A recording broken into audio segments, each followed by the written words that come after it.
என்னங்க, உங்களுக்கும் லட்டு வேணுமா? எனக்கே ஓசில்ல வந்ததுங்க. அம்மா வீட்ல இருந்து தம்பி எடுத்துட்டு வந்து கொடுத்தான். நம்ம சமையல்லாம் ரொம்பவே வீக்குங்க. இதெல்லாம் நமக்கு செய்ய தெரியாது. லட்டு கூடவே அதிரசம், யாருக்கு என்ன வேணும் அப்படிங்கிறத கமெண்ட் பாக்ஸில் சொல்லிட்டு அப்படியே அட்ரஸையும் கொஞ்சம் டைப் பண்ணி அனுப்பிச்சி விட்டுடுங்க. நான் கொரியர் பண்ணி விட்டுறேன். அப்படியே இன்னைக்கு வீடியோவிலையும் கதை தான் சொல்ல போகிறோம். நம்மளுடைய கதை எப்படி இருக்குன்னு சொல்லிட்டு கமெண்ட் பண்ணிடுங்க. நம்மளுடைய வீடியோவை இப்போ தான் ஃபஸ்ட் டைம் பார்க்குறவங்களா இருந்தால் நம்மளுடைய சேனலை சப்ஸ்கிரைப் பண்ணி வச்சுக்கோங்க.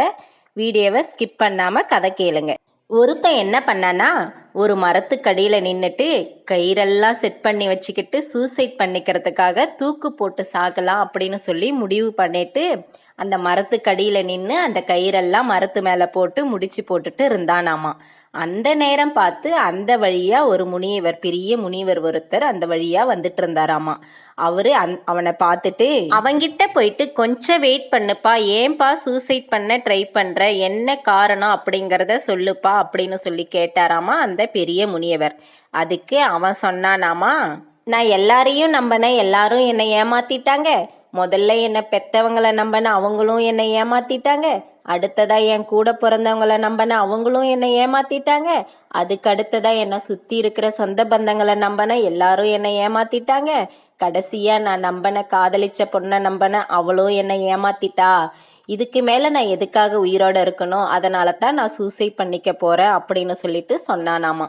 அதுக்கு அந்த முனிவர் வேகமாக சிரிச்சிட்டே சொன்னாராமா, நீ எல்லாரையும் நம்பன சரிதான்ப்பா, ஆனால் உன்னை நீ நம்பனையா அப்படின்னு சொல்லி கேட்டாராமா. நீ எல்லாரையும் நம்பன, எல்லாரும் உன்னை கைவிட்டாங்க, இது இயல்பான ஒன்று. ஆனால் உன்னை நீ நம்பனையா, எல்லாரும் உன்னை கைவிட்டாங்க, ஆனால் உன்னை நீ கைவிடுறையே, இது சரியா அப்படின்னு சொல்லி யோசிச்சு பாருப்பா அப்படின்னு சொல்லி சொன்னாராமா அந்த பெரிய முனியவர்.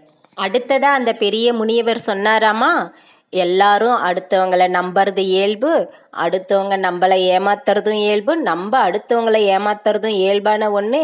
ஆனால் நம்மளை முதல்ல நம்பணும்ப்பா, நம்மளை கைவிடக்கூடாது. அதை முதல்ல யோசித்து பார்த்துட்டு அப்புறமா நீ சூசைட் பண்ணிக்கோப்பா, நான் சொல்கிறது சரியா என்னன்னு யோசிச்சு பாருப்பா முதல்ல அப்படின்னு சொல்லிட்டு அவர் வேலையை பார்த்துட்டு அவர் போயிட்டாராமா. இப்பத்தான் அவன் யோசிச்சானாமா, எல்லாரையும் நம்மளை நம்ம மறந்துட்டோமே, எல்லாரும் நம்மளை கைவிட்டாங்க சரி, ஆனால் நம்மளை கைவிட பார்த்தோமே, இது எவ்வளோ பெரிய தப்பு அப்படின்னு சொல்லிட்டு யோசிச்சு பார்த்துட்டு அவன் போட்ட கயிறெல்லாம் எடுத்து எரிச்சு போட்டுட்டு அடுத்ததா அவன் துணிச்சலோட அவனுடைய வாழ்க்கையை வாழறதுக்கு துணிஞ்சு போனானாமா. நம்மளுடைய கதையை கேட்டுட்டு நல்லா கொஞ்சம் பொறுமையாக சிந்திச்சு பாருங்க. எப்போவுமே அடுத்தவங்களை நம்புறதை விட முதல்ல நம்மளை நம்புங்க. யார் நம்மளை கைவிட்டாலும் ஃபீல் பண்ணாதீங்க, நம்மளை கைவிடாமல் இருக்கணும் அப்படின்னு சொல்லிட்டு தைரியமாக இருங்க. மனுஷங்களுக்கிடையே காலமும் சூழ்நிலையும் கண்டிப்பாக ஒருத்தருக்கு ஒருத்தர் கைவிட வேண்டிய சூழ்நிலை வரும்.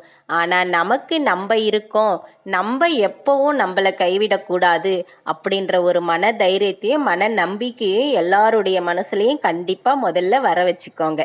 அப்படியே என்னுடைய கதை பிடிச்சிருந்தா என்னுடைய கதையை கேட்டுட்டு எனக்கு ஒரு லைக்கை போட்டு ஒரு 5-6 ஷேரை பண்ணி விட்டு சப்ஸ்கிரைப் பண்ணாமல் இருந்தால் சப்ஸ்கிரைப் பண்ணி வச்சுக்கோங்க. தொடர்ந்து எனக்கு ஆதரவு கொடுத்து எனக்கு சப்போர்ட் பண்ணுங்கள்.